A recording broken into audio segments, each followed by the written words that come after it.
महान प्रयासों से राष्ट्र अपनी 75 साल की स्वतंत्रता का जश्न मना रहा है। बहिरंग स्वतंत्रता का जश्न तो हमने मना लिया, अब हमें आत्म स्वतंत्रता का प्रयास करना चाहिए। अब हमारे लिए स्वतंत्र होने का समय आया है। कर्मों से, राग द्वेष से, विकारी विचारों से स्वतंत्र होना, यही सबसे बड़ी स्वतंत्रता है और वही स्वतंत्रता दिवस है। आज हम इंडिपेंडेंट डे मना रहे हैं, लेकिन हमें समझना चाहिए जिनकी डिपेंड आउट की ओर है, इन पर नहीं है, वह व्यक्ति दुखी है। हमारी डिपेंडेंस आउट की ओर नहीं, इन पर होनी चाहिए, तभी जाकर अपना जीवन हैप्पी बन सकता है। हमें हर क्षण, हर पल, हर कदम पर दुखों का सामना करना पड़ रहा है, क्योंकि हमारी डिपेंडेंस बाहर हो गई है। जिनकी डिपेंडेंस बाहर की ओर है, वो हमेशा दुखी रहता है, और इसके विपरीत जिनकी डिपेंडेंस इनकी ओर है, वो हमेशा सुखी रहता है। वह हमेशा आनंद की खोज करता है, वह हमेशा इंडिपेंडेंट रहता है। भव्य बंधु, आज हम 15 अगस्त का स्वतंत्रता का जश्न मना रहे हैं। सरहद के इस पार हैं, इसलिए हम 15 अगस्त को जश्न मना रहे हैं। अगर सरहद के उस पार होते तो 14 अगस्त को जश्न मना लेते, क्योंकि पाकिस्तान का स्वतंत्रता दिवस है वो 14 अगस्त है और भारत का स्वतंत्रता दिवस है वो 15 अगस्त का है। तो हम सरहद के इस पार है, इसलिए आज हम मना रहे इंडिपेंडेंस डे। सरहद के उस पार होते तो 14 अगस्त को मना लेते।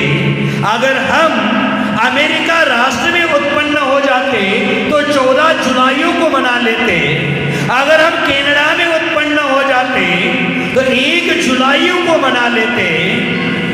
हम जो इंडिपेंडेंट मना रहे हैं वह राष्ट्रीय पर्व है और राष्ट्रीय एकता का सूचक है। जहां हमारी निष्ठा है, उस दिन हम इंडिपेंडेंट डे मना लेते हैं। लेकिन हमारा जन्म स्थान बदल जाता है, हमारा रहने का जगह बदल जाता है, उसी प्रकार हमारी निष्ठा भी बदलती जाती है। बंधुओं, यह निष्ठा हमारे एक दिन की नहीं होनी चाहिए। आज बच्चा बच्चा, बूढ़ा बूढ़ा, सबके अंदर हृदय में राष्ट्र का प्रेम उमड़ आता है। यह राष्ट्र के प्रति निष्ठा, ये राष्ट्र के प्रति समर्पण, ये राष्ट्र के प्रति का प्रेम है, वो एक दिन का नहीं होना चाहिए, वो तो हमेशा का होना चाहिए। और जब हमारी निष्ठा हमेशा हो जाती है तो पूरे जीवन के लिए जब निष्ठा बन जाती है तो हमारा जीवन सुखी, आनंद और मस्ती के लिए हर क्षण, हर पल जीता है। हमारे जीवन में खुशी, आनंद और मस्ती के लिए हर पल, हर क्षण हमें इंडिपेंडेंट होना चाहिए। इनकी ओर ध्यान देना चाहिए। आउट की ओर ध्यान देंगे तो हम दुखी हो जाएंगे। हमारा ध्यान इनकी ओर होना चाहिए, भीतर होना चाहिए। वही है स्वतंत्रता, और यह स्वतंत्रता कोई भी छीन नहीं सकता।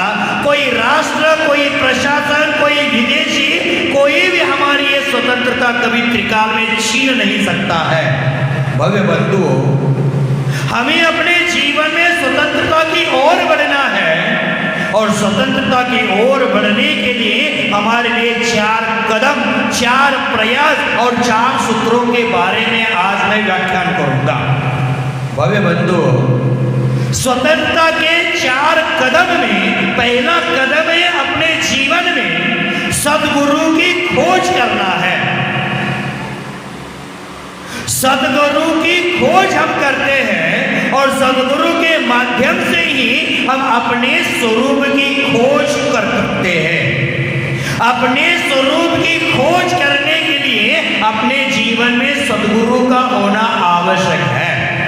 शास्त्र के माध्यम से, जिनवानी के माध्यम से हम जो पढ़ते हैं वह हमारा ज्ञान अधूरा होता है, लेकिन सद्गुरु के बारे में शास्त्र में बताया जाता है, लेकिन सद्गुरु और सद्गुरु के माध्यम से हम स्वरूप के बारे में जान सकते हैं, स्वरूप के बारे में खोज सकते हैं। देख लेना, महावीर भगवान के शासन में इंद्रभूति, अग्निभूति, वायुभूति ऐसे महान विद्वान लोग थे, पंडित लोग थे, प्रज्ञाशील पुरुष थे, बुद्धि के धारक थे, लेकिन उनका संपूर्ण ज्ञान मिथ्या ज्ञान था। उनको स्वरूप का भान नहीं था, नीच का स्वभाव का भान नहीं था। तब जाकर वह इंद्रभूति, अग्निभूति, वायुभूति जैसे विद्वानों के पास इंद्र जाता है कुछ संदेह लेकर, और उस संदेह का समाधान करने के लिए जब आते हैं भगवान के समो शरण में, गुरु को प्राप्त हो जाते हैं, तभी जाकर उनको स्वरूप का भान आता है, सच्चाई का ज्ञान होता है, और जब सच्चाई का ज्ञान होता है तभी जाकर वह अपने स्वरूप पर प्रतिष्ठित हो जाते हैं, अपने स्वरूप के बारे में जान लेते हैं। तो भव्य बंधु, गणधर देव है, वो गणधर देव सिखाने नहीं सीखने आए थे, और वहां आकर वह स्वरूप की बातें सीख गए और वही जाकर अहंकार को चकनाचूर करके जैनेश्वरी दीक्षा को प्राप्त कर लिए।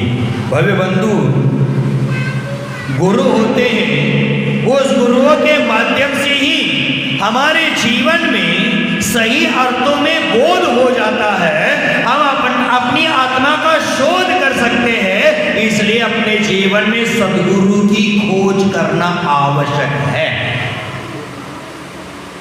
हम बहिरंग के रूप में मस्त हैं, इसी के कारण हम स्वरूप के बारे में जान नहीं पा रहे हैं। स्वरूप के बारे में जानने के लिए सर्वप्रथम हमें सद्गुरु की खोज करना चाहिए। स्वतंत्रता की ओर कदम बढ़ाने के लिए दूसरा कदम है स्वरूप को समझना चाहिए। मेरा स्वरूप क्या है, मैं कौन हूँ, मैं कहाँ से आया हूँ, मुझे कहाँ जाना है, मैं क्या कर रहा हूँ, इसका चिंतन हमें बार बार करना चाहिए, तभी जाकर हमें स्वरूप की समझ आएगी। भव्य बंधु, मेरा स्वरूप स्पर्श, रस, गंध, वर्ण से रहित है, शब्द रहित है। मेरे शरीर का जो आकार है वह मेरा स्वरूप नहीं है। मेरा जो वचन वर्गना बाहर निकल रही है वो मेरा स्वरूप नहीं है। मेरा स्वरूप मात्र ज्ञाता दृष्टा है, जानना देखना यही मेरा स्वरूप है। तो सबसे पहले सद्गुरु की खोज करो, स्वरूप की समझ आ जाएगी, और स्वरूप की जब समझ आएगी तो समझ के अनुसार अपना जीवन चला लेना। ये मोक्ष मार्ग की ओर पैर बढ़ाने के लिए तीसरा चरण है। भव्य बंधु, जैसा हमने समझ लिया है गुरुओं के माध्यम से, उसी प्रकार उस समझ के अनुसार अपना जीवन हमें चलाना चाहिए। तब जाकर हमारे जीवन में समग्रता आ सकती है, और समग्रता के साथ लौटाना यही हमारे जीवन का चौथा कदम है। पहला कदम सद्गुरु की खोज करो, दूसरा कदम स्वरूप को समझो, तीसरा कदम जो स्वरूप को समझा है उसके अनुसार अपने जीवन को तैयार करो, और चौथा कदम है समग्रता के साथ लौटाना।